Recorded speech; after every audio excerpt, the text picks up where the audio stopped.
심한이라는 말을 들어보셨나요? 마음의 눈입니다. 육안으로는 볼 수 없지만 마음으로는 모든 진실을 꿰뚫어 봅니다. 눈이 먼 할머니가 있었습니다. 치매까지 시작되어 기억조차 흐릿했습니다. 하지만 이 할머니만이 알았습니다. 지금 자신의 손을 잡고 있는 이 사람이 누구인지, 500억 원의 재산, 사라진 며느리, 그리고 갑자기 나타난 낯선 여자. 과연 이 집안에서는 무슨 일이 벌어지고 있는 걸까요? 오늘의 이야기, 시어머니의 유산을 노린 사람은 며느리가 아니었다. 무슨 일이 벌어진 걸까요? 오늘 이야기 시작하기 전에 무료 버튼 하나만 눌러주세요. 구독과 좋아요 꼭 눌러주시면 평생 건강하고 행복한 노후를 보내십니다. 여러분들은 어디서 듣고 계신가요? 댓글로 알려주세요. 여러분들의 따뜻한 응원이 오늘도 이런 감동적인 사연을 만들어갑니다. 이제 이야기가 시작됩니다. 경기도 외곽에 자리한 높은 담장으로 둘러싸인 대저택이 있었습니다. 세 층짜리 양옥집은 한때 이 동네에서 가장 화려한 집으로 손꼽혔습니다. 하지만 지금은 그 화려함 속에 깊은 고요만이 흐르고 있었습니다. 저택의 주인 오말수는 올해 75살이었습니다. 젊은 시절 남편과 함께 땀 흘려 일군 재산이 500억 원에 달했습니다. 부동산, 주식, 예금까지 모두 합치면 그 정도였습니다. 하지만 지금 말순에게 그 돈은 아무 의미가 없었습니다. 당뇨 합병증으로 시력을 완전히 잃은 지 2년째였습니다. 세상은 온통 칠흑 같은 어둠으로 뒤덮여 있었습니다. 거기에 최근에는 치매까지 시작되어 기억이 들쭉날쭉했습니다. 아침의 일을 점심에 잊어버리고 어제 먹은 식사를 오늘 또 물어보았습니다. 이른 아침 햇살이 방 안으로 스며들었습니다. 하지만 말수는 그 빛을 볼 수 없었습니다. 침대에 누워 천장을 향한 말순의 눈은 초점 없이 허공만 바라보고 있었습니다. 하얗게 흐려진 눈동자는 오래된 유리창처럼 뿌옇게 흐려져 있었습니다. 방문이 조용히 열리는 소리가 들렸습니다. 어머니, 주무셨어요? 말순의 귀에 익숙한 목소리가 들려왔습니다. 며느리 장미희였습니다. 올해 48살인 미희는 20년 넘게 이 집 며느리로 살아왔습니다. 미희는 조심스럽게 방 안으로 들어와 커튼을 젖혔습니다. 햇살이 방 안을 가득 채웠지만 말순에게는 여전히 어둠뿐이었습니다. 미희야, 벌써 아침이구나. 잠이 많이 왔나? 아니에요, 어머니. 제가 좀 늦게 들어왔죠. 약 드실 시간이에요. 미희는 침대 옆 탁자 위에 놓인 약봉지를 집어들었습니다. 당뇨약, 혈압약, 치매약, 소화제까지 모두 6가지였습니다. 매일 아침 8시 정확히 같은 시간에 약을 챙겨드렸습니다. 미희는 하나하나 정성스럽게 약을 꺼내 말순의 손바닥에 올려놓았습니다. 말순은 더듬거리며 약을 입에 넣고 미희가 건넨 물을 천천히 마셨습니다. 물잔을 내려놓은 말순이 미희의 손을 잡았습니다. 미희야. 네, 어머니. 내 손은 약 냄새가 나는데 따뜻하구나. 미희는 말순의 손을 두 손으로 꼭 감쌌습니다. 말순의 손은 차갑고 거칠었지만 미희는 그 손을 녹여주고 싶었습니다. 손이요? 어머니 손이 훨씬 따뜻하죠. 말순의 얼굴에 희미한 미소가 번졌습니다. 눈이 보이지 않는 이 캄캄한 세상에서 미희의 손은 유일한 위안이었습니다. 그 따뜻함만이 자신이 아직 살아있다는 증거처럼 느껴졌습니다. 미희는 거의 매일 새벽부터 밤늦게까지 시어머니 곁을 지켰습니다. 식사 준비부터 약 챙기기, 목욕, 화장실까지 모든 것을 도왔습니다. 간병인을 두자는 남편의 제안도 말순이 완강히 거부했습니다. 난 미희만 있으면 돼. 다른 사람은 싫어. 말수는 늘 그렇게 말했습니다. 거실로 나온 미희는 깊은 한숨을 내쉬었습니다. 부엌 식탁 위에는 독촉장이 수북이 쌓여 있었습니다. 빨간색 봉투, 노란색 등기, 하얀 내용 증명까지 온갖 종류였습니다. 남편 김진호가 운영하던 사업이 코로나 여파로 완전히 무너졌습니다. 진호는 올해 52살이었습니다. 20대 후반에 시작한 건설 자재 사업은 한때 정말 잘 나갔습니다. 전국의 건설 현장에 자재를 납품하며 돈을 벌어들였습니다. 하지만 코로나 팬데믹 이후 공사가 대폭 줄면서 매출이 급감했습니다. 은행 대출에 사채까지 끌어다 쓴 결과 빚이 눈덩이처럼 불어났습니다. 미희는 독촉장을 한 장 한 장 펼쳐보았습니다. 원금만 3억 원이 넘었고 이자는 매달 1,000만 원씩 붙어나갔습니다. 미희의 얼굴이 점점 어두워졌습니다. 이제 곧 집도 넘어갈 판이었습니다. 현관문이 열리는 소리가 들렸습니다. 진호가 집에 돌아왔습니다. 여보. 응. 진호의 얼굴은 피곤함으로 가득했습니다. 눈 밑에는 다크서클이 짙게 드리워져 있었고 입술은 바짝 말라 있었습니다. 며칠째 제대로 먹지도 자지도 못한 것 같았습니다. 진호는 거실 소파에 몸을 던지듯 앉았습니다. 오늘도 안 됐어? 안 돼. 은행에서는 더 이상 대출이 안 된다고 하더라고.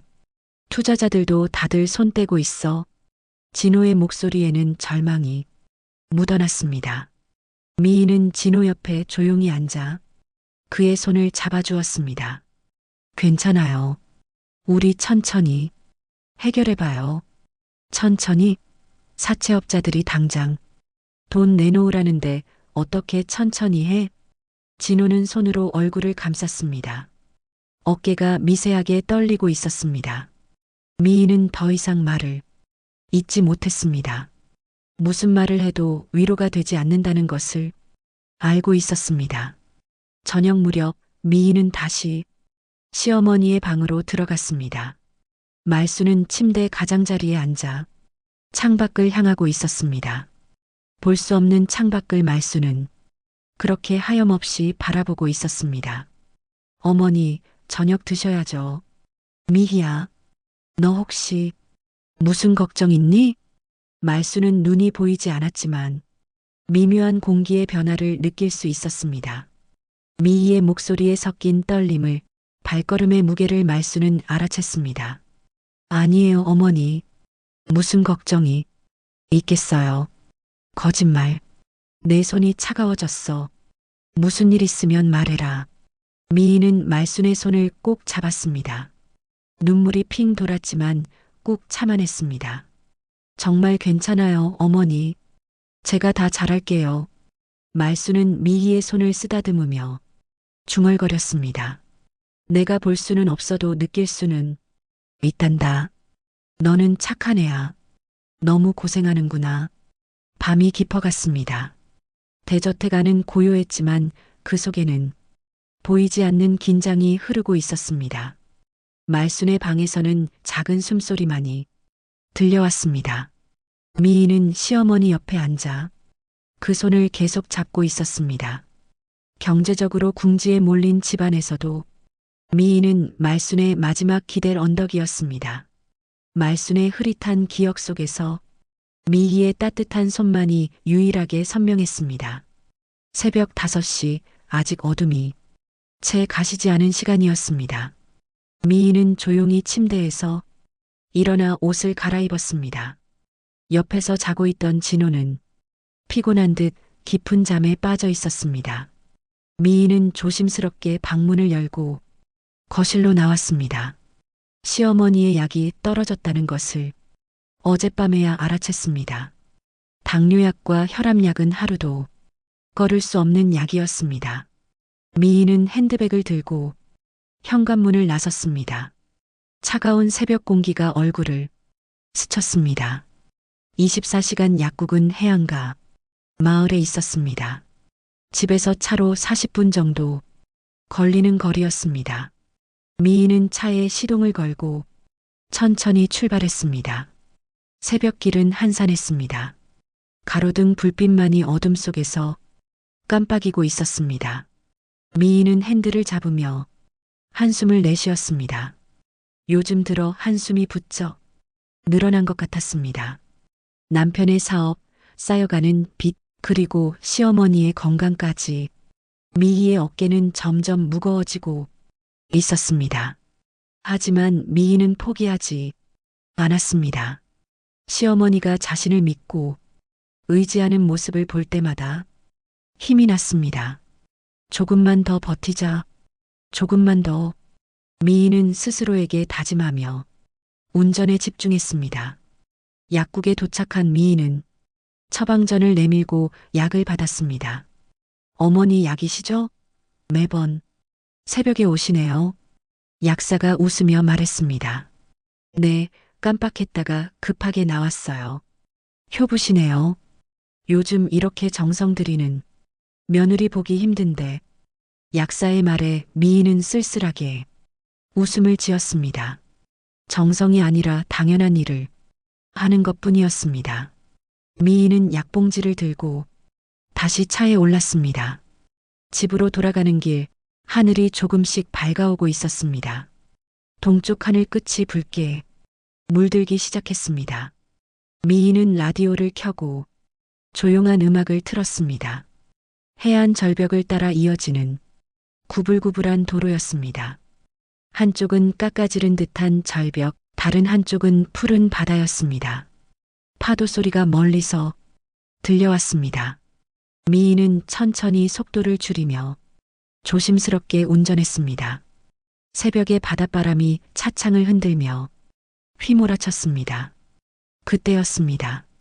반대편에서 맹렬한 속도로 달려오는 차가 보였습니다. 헤드라이트가 눈을 찌를 듯 밝게 빛나고 있었습니다. 미희는 반사적으로 핸들을 오른쪽으로 꺾었습니다. 상대 차량이 중앙선을 넘어 미희 쪽으로 돌진해 왔습니다. 아! 미희는 비명을 지르며 브레이크를 밟았습니다. 하지만 이미 늦었습니다. 철컥, 쾅! 굉음과 함께 차가 부딪혔습니다. 미희의 차는 그대로 가드레일을 들이받으며 절벽 아래로 추락했습니다. 차체가 공중에서 한 바퀴 회전하며 떨어졌습니다. 미희의 머릿속은 순식간에 새하얗게 변했습니다. 쿵, 쾅, 콰당. 차는 절벽을 굴러내려가며 바위를 들이받았습니다. 유리창이 산산조각 나고 차체가 찌그러졌습니다. 그리고 마침내 차는 바닷속으로 처박혔습니다. 철퍼덕. 거센 물살이 차를 삼켜버렸습니다. 새벽 바다는 파도가 높고 물살이 거세게 흘러갔습니다. 차는 순식간에 물속으로 가라앉으며 물살에 휩쓸려 갔습니다. 침묵이 흘렀습니다. 새벽 하늘 아래 가드레일만 부서진 채 남아 있었습니다. 몇 시간 후 구조대가 현장에 도착했습니다. 이쪽입니다. 절벽 아래로 차량이 추락했습니다. 구조대원들이 절벽 아래를 살펴보았습니다. 파도가 거세게 몰아치는 바위 사이로 차량 일부가 보였습니다. 물에 잠겨 있습니다. 인명, 구조가 필요합니다. 잠수 구조대가 급히 투입되었습니다. 하지만 물살이 너무 거세서 접근조차 어려웠습니다. 겨우 차량에 접근한 구조대원이 안을 살펴보았습니다. 운전석이 비어 있습니다. 탑승자는 보이지 않습니다. 물에 떠내려간 것으로 추정됩니다.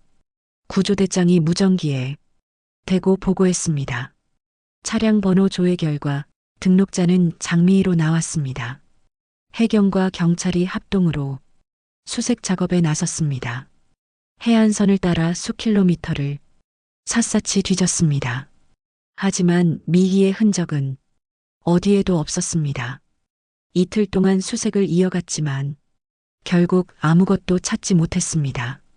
물살이 워낙 거세서 먼 바다로 떠내려간 것으로 보입니다. 이 정도 조류라면 생존 가능성은 거의 없습니다. 경찰은 진호에게 연락을 취했습니다. 김진호 씨 맞으십니까? 부인 장미애 씨께서 사고를 당하셨습니다. 진호는 그 전화를 받고 현장으로 달려갔습니다. 하지만 경찰은 고개를 저으며 말했습니다. 유가족이십니까? 안타깝지만 실종 후 사망으로 추정됩니다.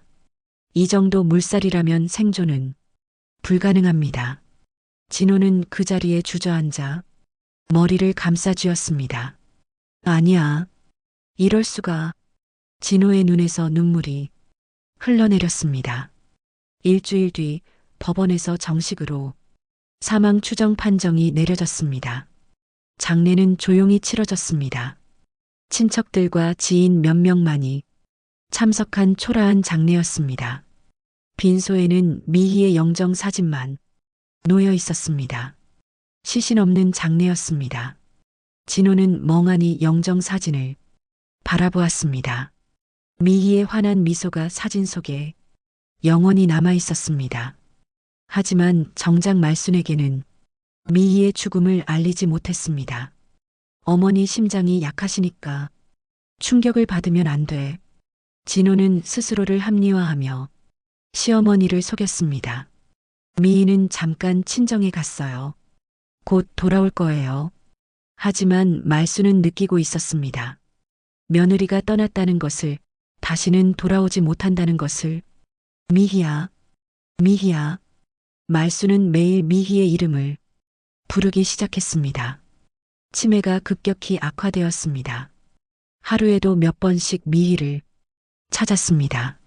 미희야, 어디 갔니? 왜 안 와? 진호가 대답해도 말순은 믿지 않았습니다. 넌 미희가 아니잖아. 미희. 목소리가 아니야.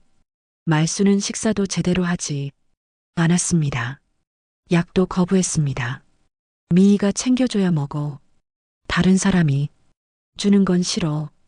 진호는 간병인을 구했지만 말순은 간병인의 손도 뿌리쳤습니다. 너희는 다 거짓말쟁이야. 미희 어디 갔어? 그렇게 며칠이 지났습니다. 말순은 점점 쇠약해져 갔습니다. 어느 날 밤 말순은 혼자 중얼거리기 시작했습니다.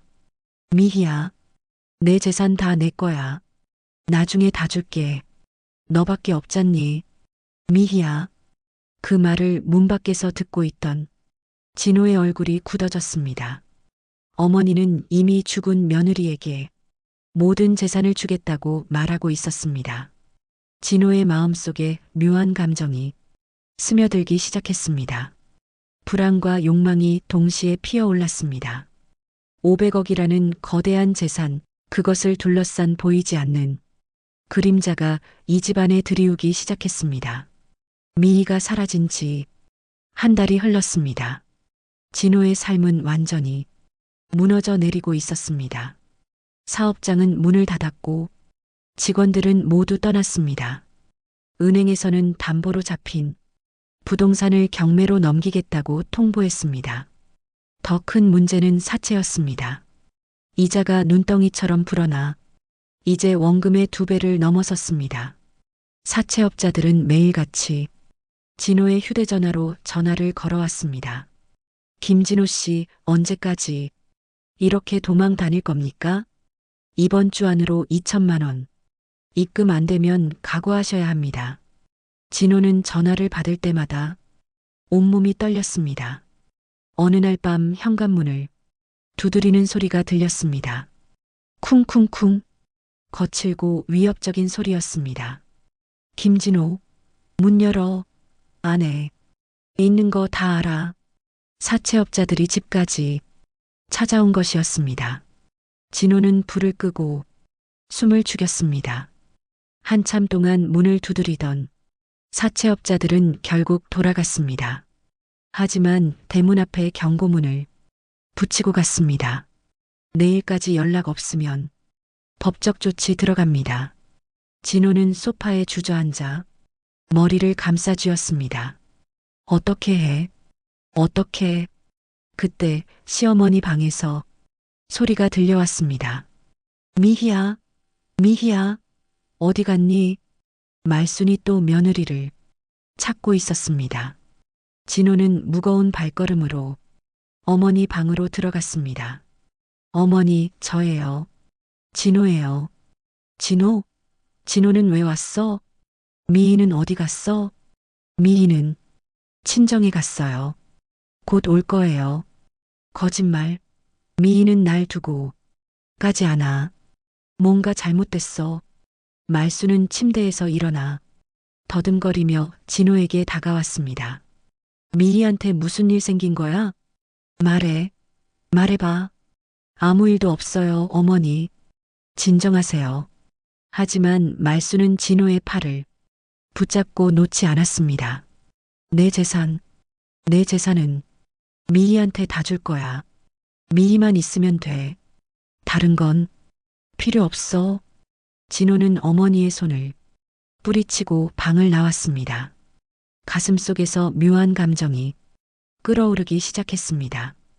어머니는 자신의 친아들보다 며느리만 찾고 있었습니다.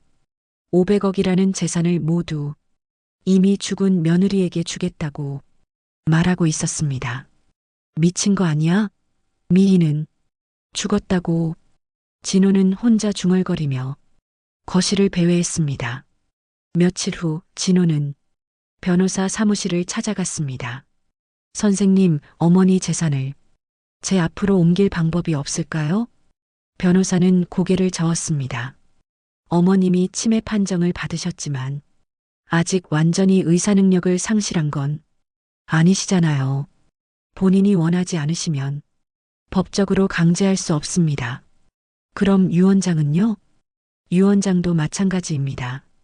본인이 직접 작성하고 서명해야 효력이 있습니다. 진호는 절망에 빠졌습니다. 어머니는 오직 미희에게만 재산을 주겠다고 고집하고 있었습니다. 그날 저녁 진호는 허름한 술집에 앉아 있었습니다. 혼자 소주를 마시며 멍하니 앞을 바라보았습니다. 손님 괜찮으세요? 옆 테이블에 앉아있던 여자가 말을 걸어왔습니다. 진호는 고개를 들어 여자를 바라보았습니다. 30대 중반쯤 되어 보이는 여자였습니다. 단정한 옷차림에 차분한 인상을 가지고 있었습니다. 네, 괜찮습니다. 그렇게 안 보이시던데요. 혹시 무슨 고민 있으세요? 여자는 자연스럽게 진호의 테이블로 자리를 옮겼습니다. 진호는 술김에 자신의 처지를 털어놓기 시작했습니다. 사업 실패, 쌓인 빚, 아내의 죽음, 그리고 어머니의 고집까지 여자는 조용히 이야기를 들어주었습니다. 힘드시겠어요. 정말 저도 비슷한 처지예요. 남편이 빚 남기고 도망갔거든요. 여자는 장미정이라고 자신을 소개했습니다. 올해 36살이었습니다. 남편의 빚 때문에 신용불량자가 되어 일자리도 구하지 못하고 있었습니다. 두 사람은 그렇게 술을 마시며 이야기를 나눴습니다. 진호는 문득 미정의 목소리가 아내 미희와 비슷하다는 것을 깨달았습니다. 체격도 비슷했고 말투도 어딘가 닮아 있었습니다. 게다가 성씨도 같은 장씨였습니다. 진호의 머릿속에 이상한 생각이 스쳐 지나갔습니다. 혹시 말입니다. 진호는 조심스럽게 입을 열었습니다. 돈을 벌 수 있는 방법이 있는데요. 무슨 방법인데요? 미정이 눈을 빛내며 물었습니다. 그냥 간단한 연극입니다. 저희 어머니 앞에서 제 아내 행세를 하는 거예요. 어머니는 눈도 안 보이시고 치매도 있으셔서 구별을 못 하실 겁니다. 미정은 잠시 망설이다가 물었습니다. 그래서요? 그게 제게 무슨 이득이 되는데요? 어머니가 재산위임 서류에 사인하시면 10%를 드리겠습니다. 500억의 10%면 50억입니다. 미정의 눈빛이 변했습니다. 50억이라는 금액은 평생 벌어도 모을 수 없는 돈이었습니다. 정말 그게 가능한가요? 가능합니다. 어머니는 목소리와 손만 구별하시거든요. 제 아내와 목소리가 비슷하시니 충분히 속일 수 있습니다. 미정은 잠시 고민하는 표정을 지었습니다. 하지만 빚에 쪼들리는 처지에서 이런 기회는 다시 오지 않을 것 같았습니다. 알겠어요. 한번 해보죠. 하지만 10%로는 부족해요. 최소 20%는 받아야 합니다. 진호는 잠시 망설이다가 고개를 끄덕였습니다. 좋습니다. 20% 드리죠. 두 사람은 그렇게 악마의 거래를 시작했습니다. 탐욕과 절망이 만나 돌이킬 수 없는 길로 접어드는 순간이었습니다. 밤은 깊어갔고 술집 안에는 낮은 목소리로 속삭이는 소리만이 울려 퍼졌습니다. 거짓의 씨앗이 뿌려졌습니다. 그 씨앗은 곧 무서운 속도로 자라나기 시작할 것이었습니다. 일주일 후 장미정은 구청에 찾아갔습니다. 개명 신청서를 제출했습니다. 장미정에서 장미희로 이름을 바꾸는 절차였습니다. 개명 사유가 뭡니까? 공무원이 서류를 보며 물었습니다. 이름이 마음에 들지 않아서요. 새 출발을 하고 싶습니다. 성은 그대로고 이름만 바꾸시는 거네요. 한 달 정도 걸릴 겁니다. 하지만 진호가 변호사를 통해 절차를 서둘렀습니다. 돈을 쓰면 안 되는 일이 없었습니다. 2주 만에 개명이 완료되었습니다. 장미정은 이제 법적으로 장미희가 되었습니다. 같은 성씨였기에 개명이 더욱 수월했습니다. 진호는 미정에게 죽은 아내의 옷을 건네주었습니다. 이걸 입으세요. 어머니가 익숙하게 느끼실 겁니다. 미정은 옷을 받아들고 욕실로 들어갔습니다. 거울 앞에 서서 천천히 옷을 입었습니다. 연한 베이지색 블라우스와 검은색 치마였습니다. 거울 속 자신을 바라보니 묘한 기분이 들었습니다. 죽은 사람의 옷을 입고 죽은 사람 행세를 한다는 것. 미정의 손이 미세하게 떨렸습니다. 괜찮아. 그냥 연극일 뿐이야. 미정은 스스로를 다독이며 거실로 나왔습니다. 진호가 미정을 위아래로 훑어보았습니다. 완벽합니다. 목소리만 조금 더 부드럽게 내시면 됩니다. 이렇게요? 미정이 목소리 톤을 낮추며 부드럽게 말했습니다. 네, 그렇게 하세요. 아내가 항상 그런 톤으로 말했습니다. 진호는 미정에게 며칠 동안 집안 구조를 설명했습니다. 어머니가 좋아하는 음식, 평소 습관, 자주 하는 말들까지 세세하게 알려주었습니다. 어머니는 매일 아침 8시에 약을 드십니다. 식사는 소금 간을 싱겁게 하셔야 합니다. 자기 전에 꼭 손을 잡아드리세요. 그게 제일 중요합니다. 미정은 고개를 끄덕이며 모든 것을 기억했습니다. 드디어 그날이 왔습니다. 미정이 처음으로 시어머니 방으로 들어가는 날이었습니다. 진호가 먼저 어머니 방에 들어가 분위기를 만들었습니다. 어머니, 좋은 소식이 있어요. 무슨 소식? 말순이 침대에 앉은 채로 물었습니다. 미희가 돌아왔어요. 말순의 얼굴이 환해졌습니다. 정말? 미희가 왔어? 어디 있어? 지금 들어올 거예요. 진호가 문 밖으로 손짓했습니다. 미정은 긴장한 표정으로 천천히 방 안으로 들어갔습니다. 심장이 터질 듯 빨리 뛰었습니다. 손바닥에는 식은 땀이 흥건히 맺혔습니다. 어머니, 다녀왔어요. 미정이 부드럽게 말했습니다. 말순의 몸이 움찔했습니다. 미희야? 미희 맞니? 네, 어머니. 제가 왔어요. 미정은 침대 가까이 다가가 말순의 손을 잡았습니다. 말순은 더듬거리며 미정이 손을 만졌습니다. 손의 크기, 손가락의 굵기, 손등의 촉감까지 살폈습니다. 미정은 숨을 죽인 채 가만히 서 있었습니다. 미희야, 내 손 맞네. 따뜻하구나. 말순의 얼굴에 환한 미소가 번졌습니다. 미정은 속으로 안도의 한숨을 내쉬었습니다. 완전히 속았어. 하지만 겉으로는 여전히 부드러운 표정을 유지했습니다. 어머니, 많이 보고 싶었어요. 나도 보고 싶었어. 어디 갔었니? 왜 이렇게 오래 있었어? 친정에 급한 일이 있어서요. 죄송해요, 어머니. 괜찮아.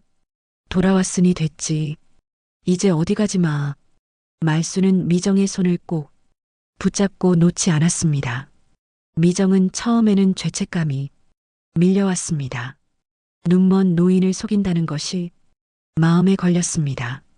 하지만 100억이라는 돈을 생각하니 죄책감이 희미해졌습니다. 이건 그냥 연극이야. 잠깐만 하면 돼. 미정은 스스로를 합리화했습니다. 그날부터 미정은 본격적으로 며느리 역할을 시작했습니다. 아침마다 8시에 말순에게 약을 챙겨드렸습니다. 식사를 준비하고 방 청소를 하고 말순의 손을 잡아드렸습니다. 처음에는 어색했지만 점점 익숙해졌습니다. 말순은 미정을 완전히 진짜 며느리로 믿었습니다. 미희야, 오늘 날씨 어때?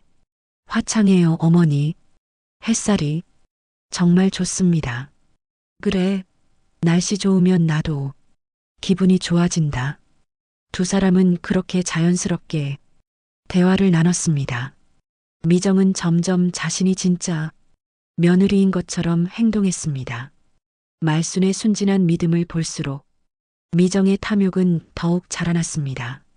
이 노인, 정말 아무것도 모르네. 미정은 속으로 생각했습니다.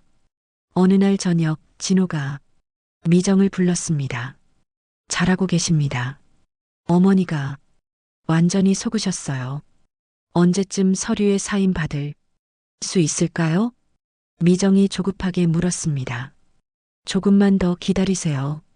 어머니가 완전히 마음을 여셔야 합니다. 재산 위임 서류는 민감한 문제니까 천천히 진행해야 합니다. 미정은 고개를 끄덕였지만 속으로는 답답했습니다. 빨리 돈을 손에 넣고 이 답답한 연극을 끝내고 싶었습니다. 한 달이 흘렀습니다. 미정은 이제 완전히 이 집의 며느리처럼 행동했습니다. 말수는 미정을 의심 없이 받아들였습니다. 매일 아침 미정이 챙겨주는 약을 먹고 식사를 했습니다. 미희야, 너 없으면 난 못 살아. 말수는 자주 그렇게 말했습니다. 미정은 겉으로는 웃으며 대답했지만 속으로는 달랐습니다. 빨리 서류에 사인만 받으면 끝인데. 탐욕이 점점 커져갔습니다.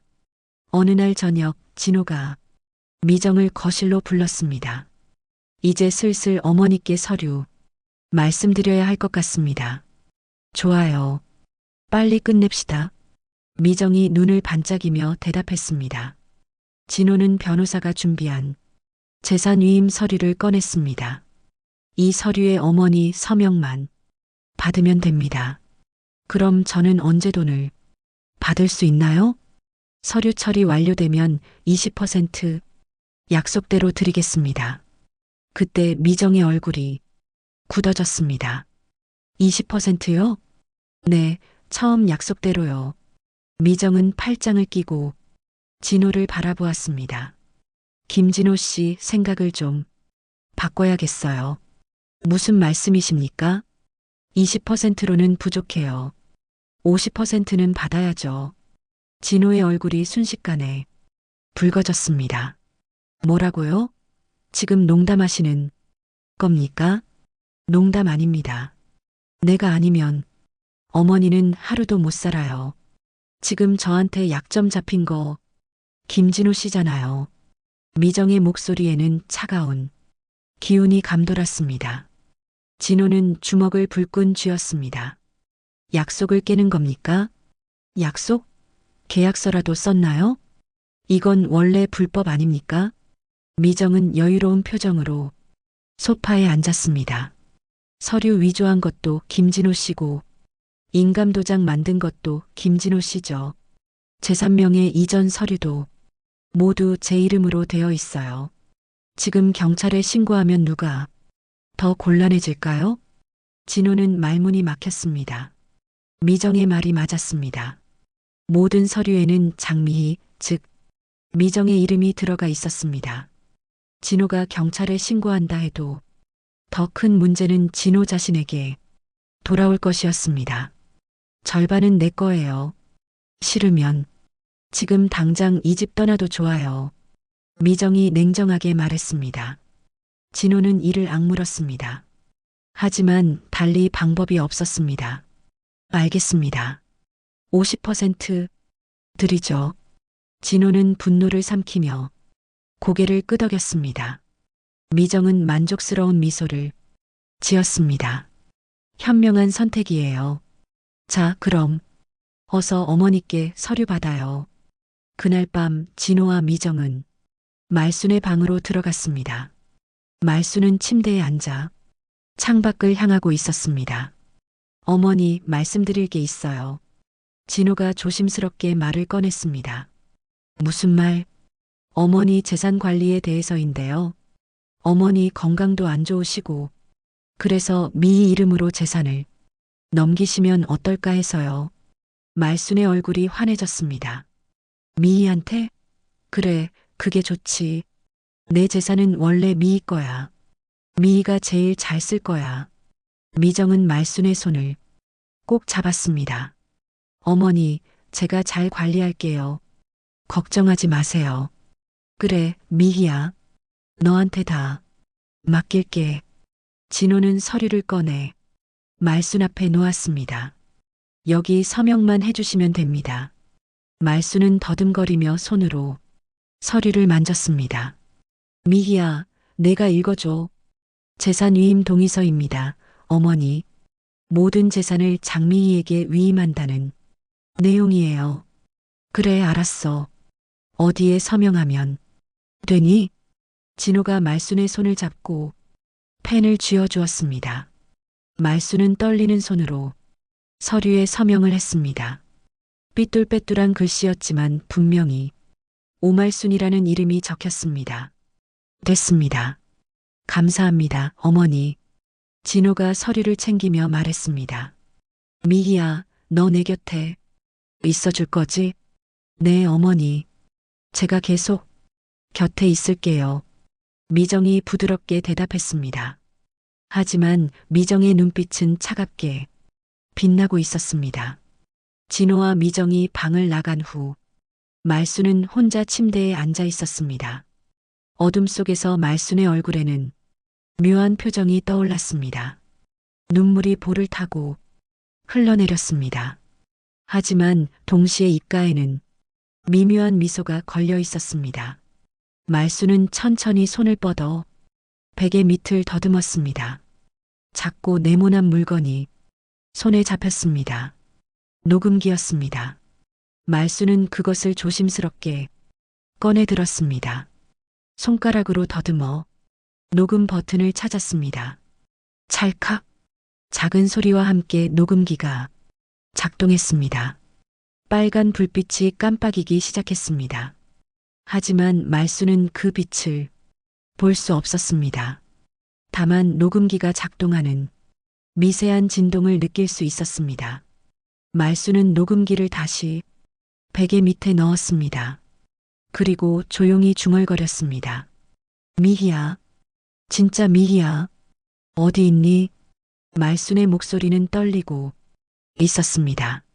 눈물이 계속 흘러내렸지만 말순은 소리내어 울지 않았습니다. 다들 날 바보로 아는구나. 눈 못 보고 치매 걸렸다고. 하지만 난 알아. 다 알고 있어. 말순은 떨리는 손으로 가슴을 쓸어내렸습니다. 저 손은 미희 손이 아니야. 차갑고 거칠어. 저 목소리도 비슷하지만 미희가 아니야. 말순은 모든 것을 알고 있었습니다. 진짜 며느리 미희는 이미 이 세상에 없다는 것을, 지금 자신을 돌보는 여자는 가짜라는 것을, 아들과 그 여자가 자신의 재산을 노리고 있다는 것을. 하지만 말수는 모른 척했습니다. 치매 걸린 노인처럼 행동하며 모든 것을 받아들이는 척했습니다. 그리고 조용히 증거를 모으고 있었습니다. 녹음기 속에는 이미 여러 대화가 녹음되어 있었습니다. 진호와 미정이 나눈 음모, 재산을 나누는 이야기, 모든 것이 담겨 있었습니다. 미희야, 내가 복수해 줄게. 너를 위해서. 말수는 떨리는 손으로 가슴을 쓸어내렸습니다. 저 손은 미희 손이 아니야. 차갑고 거칠어. 저 목소리도 비슷하지만 미희가 아니야. 말수는 모든 것을 알고 있었습니다.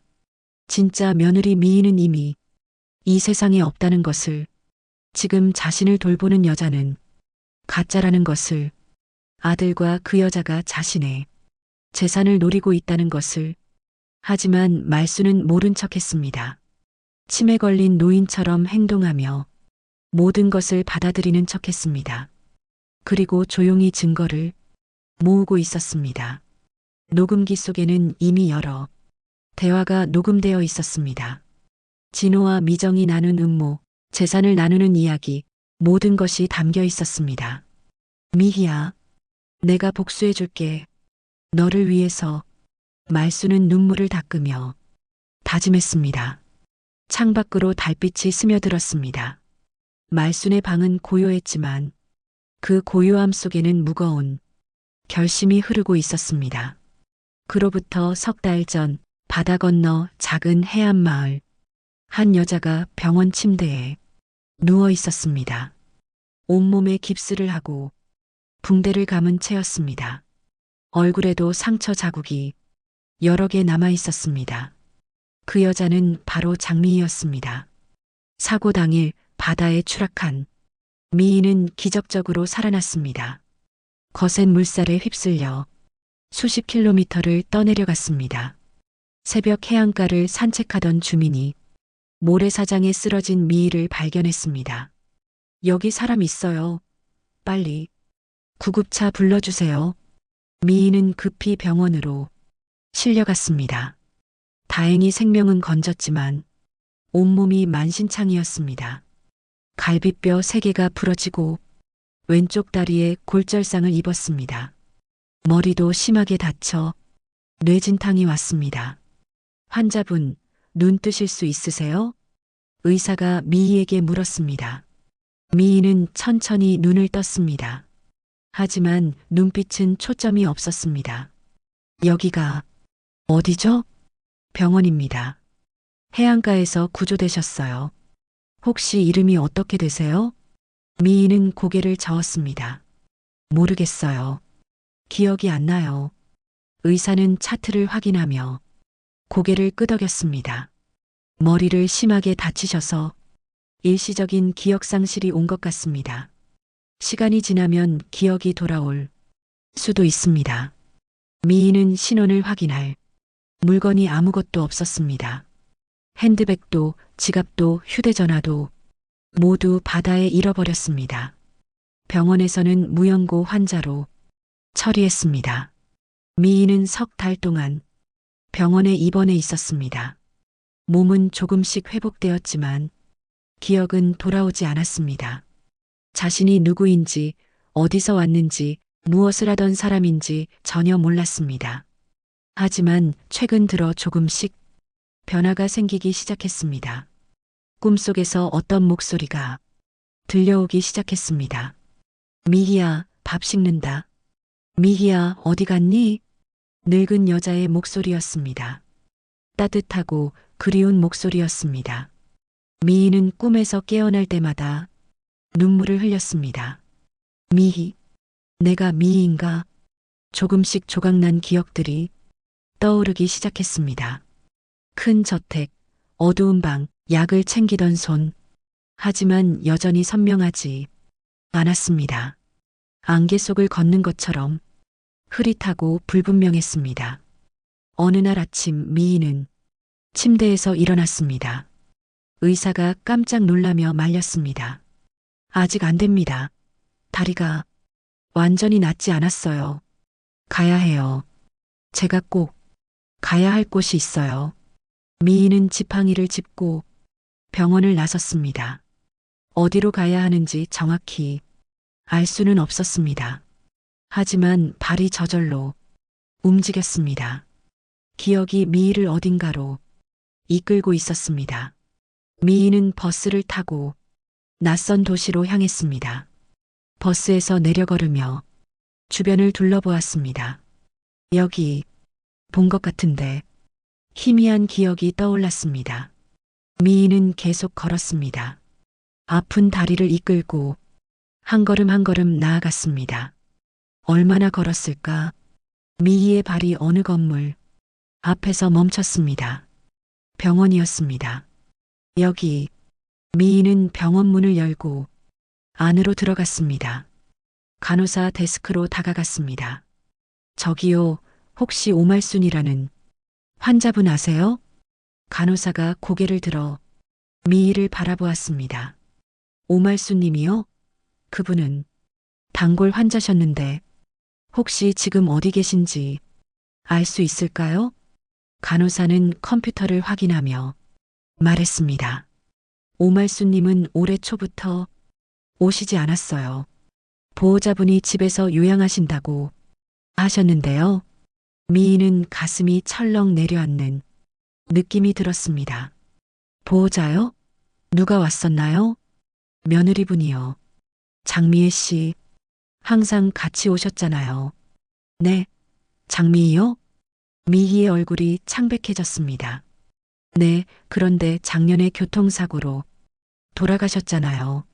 아드님이 직접 장례 치르셨는데요. 혹시 유족이세요? 미희는 벽을 짚고 비틀거렸습니다. 제가 죽었다고요? 네. 무슨 말씀이세요?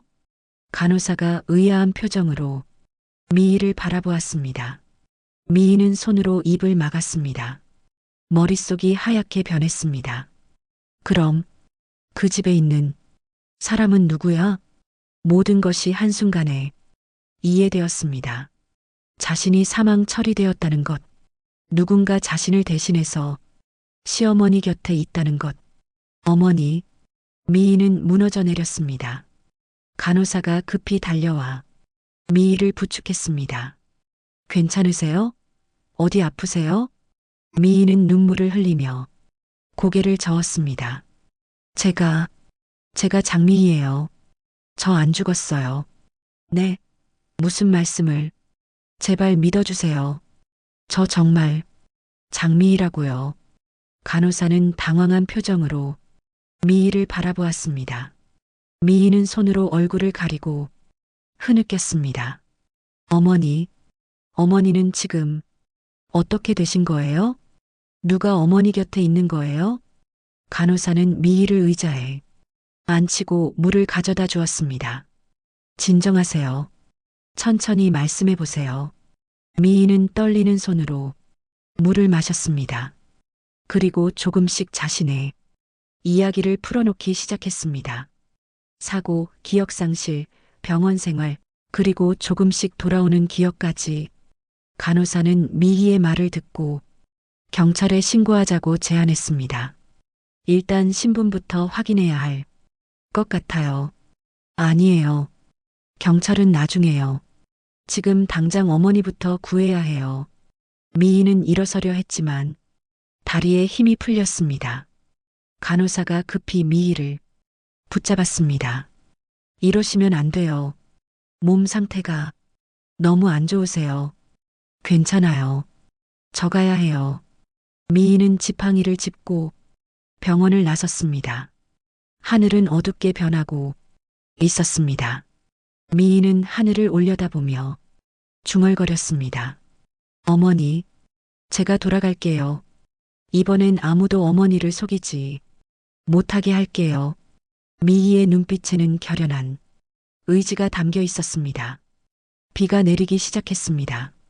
하지만 미희는 멈추지 않았습니다. 천천히 하지만 확실하게 시어머니가 있는 집을 향해 걸어가기 시작했습니다. 미희는 택시를 타고 시어머니가 계신 집으로 향했습니다. 익숙한 길, 익숙한 풍경이 눈앞에 펼쳐졌습니다. 기억이 점점 선명하게 되살아났습니다. 여기서 세워주세요. 미희는 집에서 조금 떨어진 곳에서 택시를 멈췄습니다. 바로 들어갈 수는 없었습니다. 상황을 먼저 파악해야 했습니다.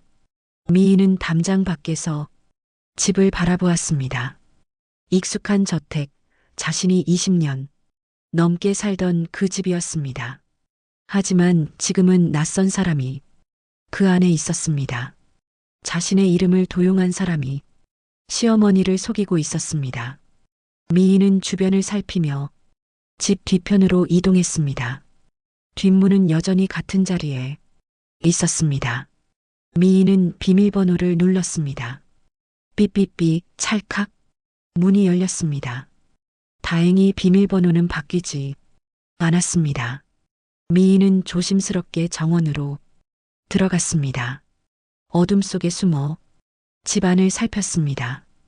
거실 불빛이 환하게 켜져 있었습니다. 창문 너머로 두 사람이 모습이 보였습니다. 진호와 낯선 여자였습니다. 여자는 자신의 옷을 입고 자신처럼 행동하고 있었습니다. 미희는 주먹을 꽉 쥐었습니다. 분노가 치밀어 올랐지만 참아야 했습니다. 지금은 증거를 모아야 할 때였습니다. 미희는 휴대전화를 꺼냈습니다. 병원에서 나올 때 간호사가 빌려준 것이었습니다. 창문 가까이 다가가 두 사람의 대화를 녹음하기 시작했습니다. 이제 마무리해야겠어요. 진호가 낮은 목소리로 말했습니다. 무슨 마무리요? 미정이 소파에 앉으며 물었습니다. 어머니를 요양원에 보내는 거죠. 갑자기 왜요? 이대로 두면 위험해요. 혹시 누가 알아챌 수도 있으니까.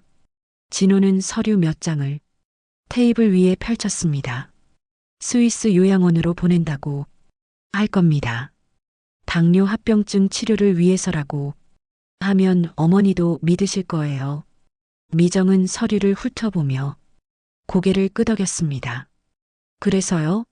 진짜 보내는 건 아니겠죠? 물론 아니죠. 공항 가는 길에 나머지 서류에 사인 받을 겁니다. 어머니가 거부하시면요? 진호의 얼굴이 어두워졌습니다. 거부하시게 내버려 둘 수 없습니다. 무슨 뜻이에요? 필요하다면 강제로라도 해야죠. 미정은 잠시 침묵했습니다. 그리고 천천히 입을 열었습니다. 알겠어요. 그런데 내 몫은 확실히 챙겨줘야 해요. 걱정 마세요. 50% 약속대로 드릴 겁니다. 그래요. 그 대신 내일 당장 끝내요. 전호인 요양원에 보내면 우리 둘 다 편해질 겁니다. 창밖에서 듣고 있던 미희는 온몸이 떨렸습니다. 눈물이 주르르 흘러내렸습니다. 남편이, 자신이 믿었던 남편이 시어머니를 이렇게 대하고 있었습니다. 미희는 녹음을 멈추고 조용히 뒤로 물러났습니다. 정원 구석에 앉아 눈물을 닦았습니다. 진정해. 지금 무너지면 안 돼. 미희는 스스로를 다독이며 다음 계획을 세웠습니다. 증거는 확보했습니다. 이제 도움을 받을 사람이 필요했습니다. 미희는 집을 나와 가까운 카페로 들어갔습니다. 휴대전화로 인터넷을 검색했습니다. 변호사 사무실 연락처를 찾았습니다. 늦은 밤이었지만 미희는 주저하지 않고 전화를 걸었습니다. 여보세요. 긴급한 상담이 필요한데요. 변호사는 미희의 다급한 목소리를 듣고 사무실로 오라고 했습니다. 미희는 택시를 타고 변호사 사무실로 향했습니다. 사무실에 도착한 미희는 자신의 이야기를 풀어놓았습니다. 사고, 기억상실, 사망 처리, 그리고 신분 도용까지. 변호사는 심각한 표정으로 이야기를 들었습니다. 증거가 있으신가요? 미희는 휴대전화를 꺼내 녹음 파일을 들려주었습니다. 진호와 미정의 대화가 또렷하게 들렸습니다. 변호사는 고개를 끄덕이며 말했습니다. 충분합니다. 이 정도면 사기와 문서 위조로 고소할 수 있습니다. 하지만 시어머니를 먼저 구해야 해요. 그분들이 내일 어머니를 데리고 나간다고 했습니다. 변호사는 잠시 생각하더니 제안했습니다. 경찰에 동행 신고를 하는 게 좋겠습니다. 현장에서 범행을 저지하고 동시에 신분을 확인받으세요. 미인은 고개를 끄덕였습니다. 변호사는 즉시 경찰에 연락을 취했습니다. 상황을 설명하고 내일 아침 출동을 요청했습니다. 기자도 부르는 게 좋겠어요. 변호사가 덧붙였습니다. 이런 사건은 공론화되어야 다시는 일어나지 않습니다. 미인은 변호사의 말에 동의했습니다. 변호사는 아는 기자에게 연락을 취했습니다. 모든 준비가 끝났습니다. 이제 내일 아침만 기다리면 되었습니다. 미인은 변호사 사무실 소파에 앉아 밤을 지새웠습니다. 잠이 오지 않았습니다. 시어머니의 얼굴이 자꾸 떠올랐습니다. 어머니, 조금만 기다리세요. 제가 꼭 구해드릴게요. 동이 트기 시작했습니다. 미인은 소파에서 일어나 창밖을 바라보았습니다. 하늘이 붉게 물들고 있었습니다. 새로운 날이 밝아오고 있었습니다. 진실이 드러날 날이었습니다. 미인은 지팡이를 짚고 일어섰습니다. 변호사와 경찰, 기자가 모두 함께 움직일 준비를 마쳤습니다. 출발하시죠. 변호사가 미희에게 말했습니다. 미희는 고개를 끄덕이고 차에 올랐습니다. 시어머니가 계신 집으로 향하는 차 안에서 미희는 창밖을 바라보았습니다. 곧 모든 것이 끝날 것이었습니다. 거짓은 무너지고 진실은 드러날 것이었습니다. 미희의 손이 떨렸지만 눈빛만은 흔들리지 않았습니다. 이른 새벽 대저택 앞에는 검은색 세단 한 대가 서 있었습니다. 진호가 차 트렁크에 큰 가방을 싣고 있었습니다. 미정은 집 안에서 말순을 부축하고 나왔습니다. 어머니, 조심히 걸으세요. 미희야, 우리 어디 가는 거니? 스위스로 가요, 어머니. 거기서 좋은 치료 받으실 거예요. 말순은 고개를 저으며 발걸음을 멈췄습니다. 난 안 가. 여기가 좋아. 어머니, 당뇨 합병증 치료 받으셔야 해요. 미정이 말순의 팔을 잡아 끌었습니다. 말순은 저항했지만 힘이 없었습니다. 진호가 다가와 반대편 팔을 잡았습니다. 어머니, 빨리 가야 비행기 놓치지 않습니다. 두 사람은 말순을 차 쪽으로 끌고 갔습니다. 말순은 발버둥 쳤지만 소용이 없었습니다. 싫어. 난 안 가. 어머니, 제발 좀 협조해 주세요. 진호가 짜증 섞인 목소리로 말했습니다. 차 문이 열렸습니다. 말순을 뒷좌석에 태우려는 바로 그 순간이었습니다. 어머니는 어디도 안 가요. 낮고 또렷한 목소리가 들려왔습니다. 진호와 미정은 깜짝 놀라 고개를 돌렸습니다. 대문 앞에 한 여자가 서 있었습니다. 흰색 코트를 입고 지팡이에 의지한 채였습니다. 얼굴에는 아직 상처 자국이 남아 있었습니다. 하지만 그 눈빛만은 흔들림이 없었습니다. 미? 진호의 얼굴이 새하얗게 변했습니다. 미정도 입을 벌린 채 굳어버렸습니다. 죽은 줄 알았는데 미희는 천천히 다가왔습니다. 네, 저 안 죽었어요. 놀라셨죠? 차 안에 있던 말순이 몸을 떨었습니다. 저 목소리는 미희는 차에 다가가 말순의 손을 잡았습니다. 어머니, 제가 왔어요. 말순은 미희의 손을 더듬었습니다. 손의 온기, 손가락의 굵기, 익숙한 그 느낌이었습니다. 이 손, 미희야? 네, 어머니. 진짜 제가 돌아왔어요. 말순의 눈에서 눈물이 주르르 흘러내렸습니다. 미희, 정말 미희구나. 말수는 미희를 꼭 껴안았습니다. 두 사람은 그렇게 한참을 울었습니다. 진호는 뒤로 물러서며 중얼거렸습니다. 이럴 수가. 어떻게. 미정은 도망치려 했지만 이미 늦었습니다. 변호사와 경찰이 대문으로 들어왔습니다. 장미정 씨 맞습니까? 경찰이 미정에게 다가가며 물었습니다. 저는 신분 도용, 사기, 문서 위조 혐의로 체포합니다. 경찰은 수갑을 꺼내 미정의 손목에 채웠습니다. 잠깐만요. 저 억울해요. 미정이 소리쳤지만 소용없었습니다. 진호도 경찰의 손에 붙잡혔습니다. 김진호 씨, 당신도 공범입니다. 어머니, 저는. 진호는 무릎을 꿇고 어머니를 바라보았습니다. 하지만 말수는 진호를 외면했습니다. 넌 이미 내 아들이. 아니야. 말순의 목소리는 차갑고 단호했습니다.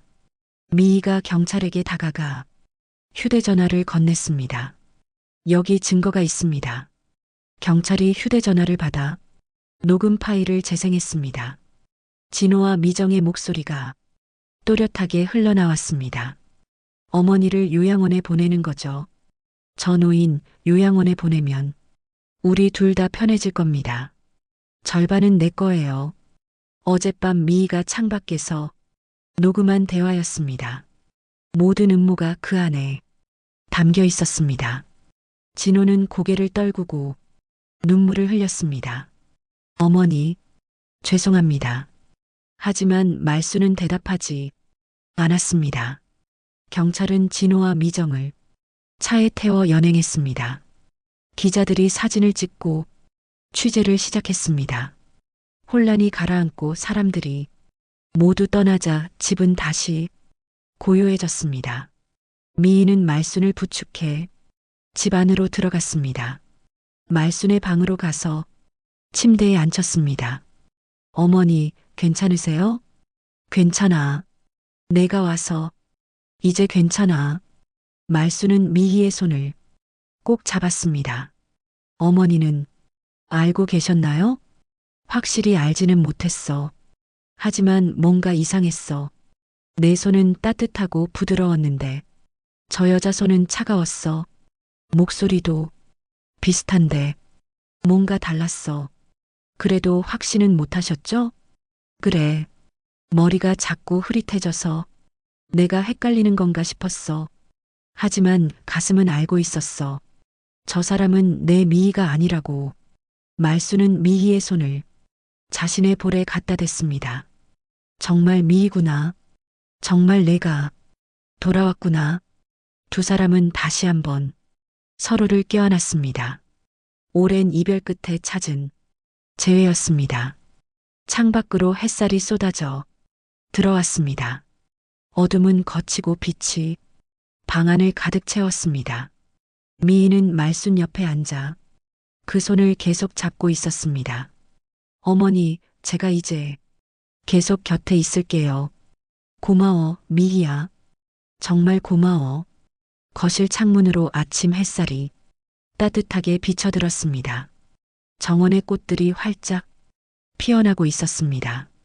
새들이 지저귀며 날아다녔습니다. 긴 겨울이 지나고 봄이 찾아온 것 같았습니다. 미희는 부엌으로 가서 아침 식사를 준비했습니다. 말순이 좋아하는 죽을 끓이고 과일을 깎았습니다. 약도 정성스럽게 챙겼습니다. 익숙한 일상이 돌아왔습니다. 하지만 이제는 그 일상이 더욱 소중하게 느껴졌습니다. 식탁에 마주 앉은 두 사람은 조용히 식사를 나눴습니다. 미희야, 내 어머니, 내 재산 이야기는 이제 하지 않을게. 내가 곁에 있는 것만으로도 충분해. 미희는 웃으며 고개를 끄덕였습니다. 저도 어머니만 있으면 그걸로 충분해요. 밥을 먹고 난 후 미희는 말순과 함께 정원을 산책했습니다. 말순의 손을 잡고 천천히 걸었습니다. 따뜻한 봄바람이 불어왔습니다. 미기야, 꽃 냄새가 나. 네, 어머니. 장미꽃이 활짝 피었어요. 장미. 좋은 이름이지. 네, 정말 아름다운 이름이에요. 두 사람은 그렇게 정원을 천천히 걸었습니다. 햇살은 따뜻했고 바람은 부드러웠습니다. 어둠 속에서 길을 잃었던 두 사람이 다시 만났습니다. 탐욕은 모든 것을 빼앗으려 했지만 결국 무너졌습니다. 하지만 진심은 모든 어둠을 뚫고 길을 찾아왔습니다. 사랑은 끝내 빛을 이겨냈습니다. 창문 너머로 보이는 정원에는 햇살이 가득했습니다. 말순과 미희가 손을 잡고 걷는 모습이 평화로워 보였습니다. 욕심은 눈을 가리고 사랑은 길을 밝힙니다. 어둠 속에서도 진심은 끝내 길을 찾아옵니다. 새로운 아침이 밝았습니다. 오늘 이야기는 20년을 시어머니 곁을 지킨 한 며느리의 이야기였습니다. 장미희의 삶. 하지만 그 속에 담긴 건 단순한 탐욕과 배신의 이야기가 아니었습니다. 진심은 결코 속일 수 없다는 것, 눈이 보이지 않아도 마음은 모든 것을 느낄 수 있다는 것, 그리고 가장 깊은 사랑은 눈이 아닌 가슴으로 전해진다는 진실이었습니다. 결국 말순 할머니는 깨달았습니다. 진짜 가족은 피가 아니라 마음으로 만들어진다는 것을, 곁을 지켜주는 사람이 진짜 가족이라는 것을. 그리고 미희는 증명했습니다. 진심으로 헌신한 사랑은 어떤 어둠도 뚫고 돌아온다는 것을. 저는 이 이야기를 통해 전하고 싶었습니다. 세상에는 눈으로 보는 것보다 마음으로 느끼는 것이 더 중요하다는 것을. 탐욕은 일시적으로 모든 것을 가질 수 있어 보이지만 결국엔 모든 것을 잃게 된다는 것을. 하지만 진심은 비록 늦더라도 반드시 그 길을 찾아온다는 것을. 누구나 인생을 살아가며 누군가를 위해 헌신하고 희생하는 시간을 보냅니다. 가족을 위해, 부모님을 위해, 사랑하는 이를 위해 자신을 뒤로하며 살아갑니다. 그 헌신이 당장은 빛을 받지 못할지라도 진심은 반드시 전해집니다. 당신의 따뜻한 손길을 누군가는 반드시 기억합니다. 당신의 헌신을 누군가는 반드시 알아봅니다. 진심은 거짓을 이깁니다. 사랑은 탐욕을 이깁니다. 그것이 오늘 이야기가 전하는 메시지입니다. 여러분의 이야기도 들려주세요. 지금 누군가를 위해 헌신하고 계신다면, 혹은 진심이 외면당하는 것 같아 힘든 시간을 보내고 계신다면 댓글에 남겨주세요. 서로 위로하며 함께 일어섭니다. 이 영상이 작은 위로, 한 줄기 희망이 되었다면 무료 버튼인 구독과 좋아요 부탁드립니다. 주변의 소중한 분들에게 공유도 해주세요. 여러분의 따뜻한 댓글 한마디가 누군가에겐 오늘을 버티게 하는 큰 힘이 됩니다. 여러분의 인생에도 미희처럼 진심이 빛을 발하고 말순 할머니처럼 진짜 가족의 온기를 느낄 수 있는 아름다운 순간이 찾아오길 진심으로 기원합니다. 당신의 진심은 반드시 누군가에게 전해집니다. 당신의 헌신은 결코 헛되지 않습니다. 황제 사연이었습니다. 고맙습니다.